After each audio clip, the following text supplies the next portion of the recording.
এ যেন রীতিমতো এক প্রতিযোগিতা, কার আগে কে ইউক্রেন দখল নিতে পারে। ট্রাম্পের মতিগতি আঁচ করতে পেরে এবার মাঠে নেমেছে ইউরোপের নেতারা। একসময় যুক্তরাষ্ট্রের দাবার গুটি এখন ইউরোপের ঘরে।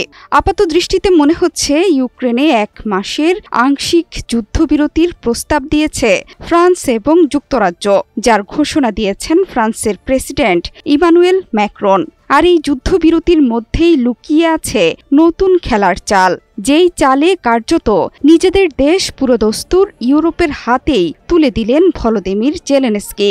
একটি দেশের প্রেসিডেন্ট হয়ে কোটি কোটি ডলারের মার্কিন সহায়তা অস্ত্র নিয়েও ট্রাম্পের সাথে বাক বিতণ্ডা শেষে ব্রিটেনে গিয়ে জেলেনস্কির বোধোদয় হয়েছে যে যুক্তরাষ্ট্র ইউক্রেনের জন্য গুরুত্বপূর্ণ। এবার ইউরোপের যুদ্ধবিরতির প্রস্তাব যে এক ধরনের ফাঁদ, সেটিও সময় শেষ হলেই বুঝে যাবেন ইউক্রেনের প্রেসিডেন্ট। যুদ্ধবিরতি প্রসঙ্গে ফ্রান্সের প্রেসিডেন্ট ইমানুয়েল ম্যাক্রন রোববার ফরাসি দৈনিক লে ফিগারোকে দেয়া সাক্ষাৎকারে বলেছেন, যুদ্ধবিরতির আওতায় পড়বে না স্থলযুদ্ধ, আকাশ, সমুদ্র এবং জ্বালানি অবকাঠামোতে হামলার ক্ষেত্রে প্রযোজ্য হবে এই যুদ্ধবিরতি।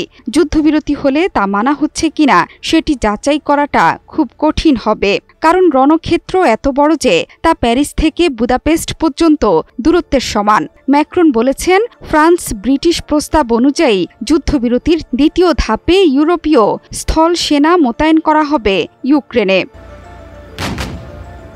এর মাধ্যমে বলা যেতেই পারে যে ইউক্রেনের দখল নিতে চলেছে ইউরোপের সামরিক বাহিনী।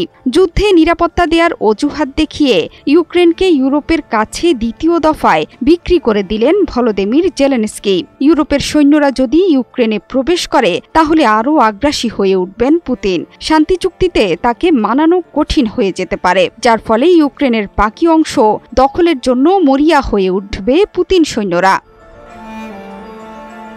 ইউক্রেনে শান্তি পরিকল্পনা এগিয়ে নিতে যুক্তরাজ্যের প্রধানমন্ত্রী কিয়ার স্টারমারের আহ্বানে লন্ডনে ইউরোপীয় নেতাদের সম্মেলন হয়েছে। সেখানেই যুক্ত হয়েছেন ম্যাক্রন। সম্মেলনের পরেই যুদ্ধবিরতির প্রস্তাবের বিষয়টি উঠে আসে ম্যাক্রনের কণ্ঠে। সম্মেলনে ইউরোপীয় নেতারা ইউক্রেনের প্রেসিডেন্টের প্রতি জোরালো সমর্থন দিয়ে তার দেশকে আরও সাহায্যের প্রতিশ্রুতিও দিয়ে ফেলেছেন। ম্যাক্রন বলেছেন, ফ্রান্স ব্রিটিশ প্রস্তাব অনুযায়ী যুদ্ধবিরতির দ্বিতীয় ধাপে ইউরোপীয় স্থল সেনা মোতায়েন করা হবে ইউক্রেনে।